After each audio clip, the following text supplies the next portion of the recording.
The only possible attitude toward out-of-control desire is a declaration of all-out war.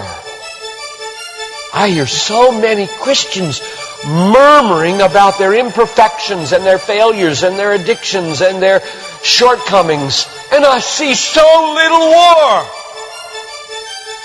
Murmur, murmur, murmur. Why am I this way? Make war! If you wonder how to make war, go to the manual.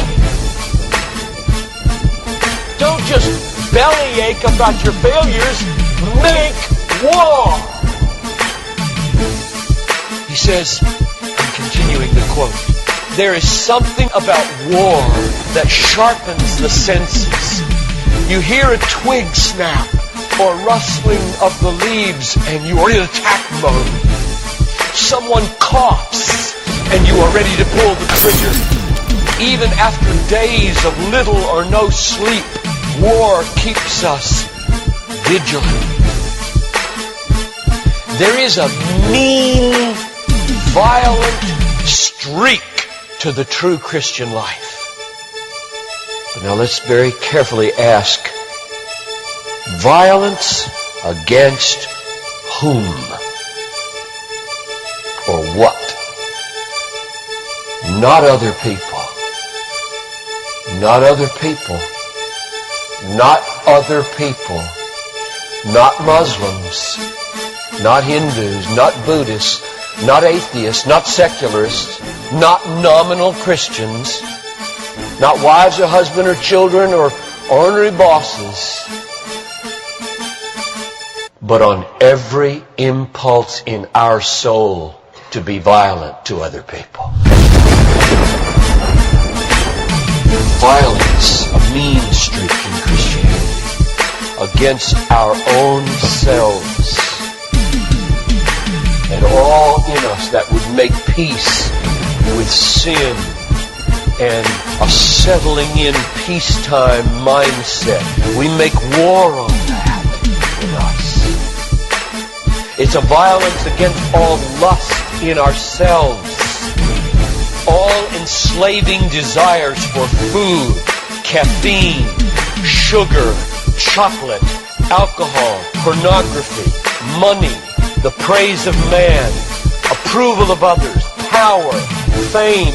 This is our enemy. This is where we make war.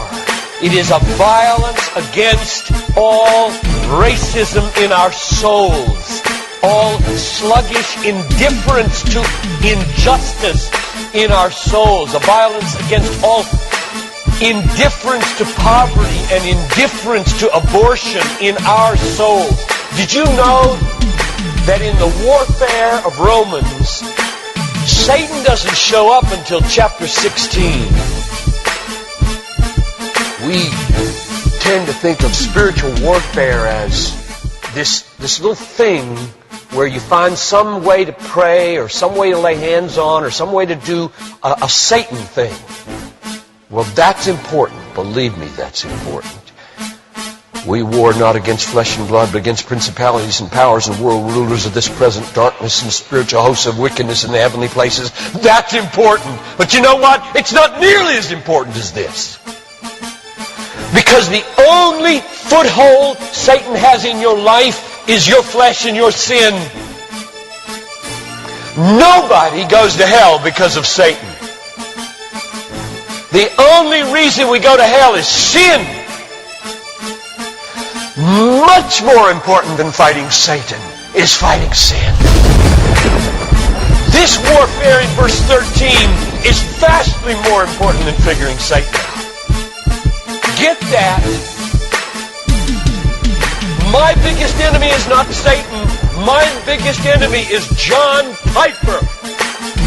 And he's the only reason I'll go to hell, not Satan. Satan, you don't have nearly that kind of power. And therefore, I really care about us learning how to do this battle. Christianity is not a settle in, live at peace with the world the way it is religion. Like most Christians live their daily lives. Verse 13. If by the Spirit you kill. There's a mean streak in Christianity, and it's not against anybody else but ourselves. In fact, it's against the meanness of ourselves against other people. If you feel like you're a mean person against others, a harsh person, a critical person, you know your problem? You haven't learned to make war. You haven't learned to be mean. You haven't learned to get violent against your violence, against your meanness, against your critical spirit. And you complain of it, talk about it, but have you made war 24/7 against it?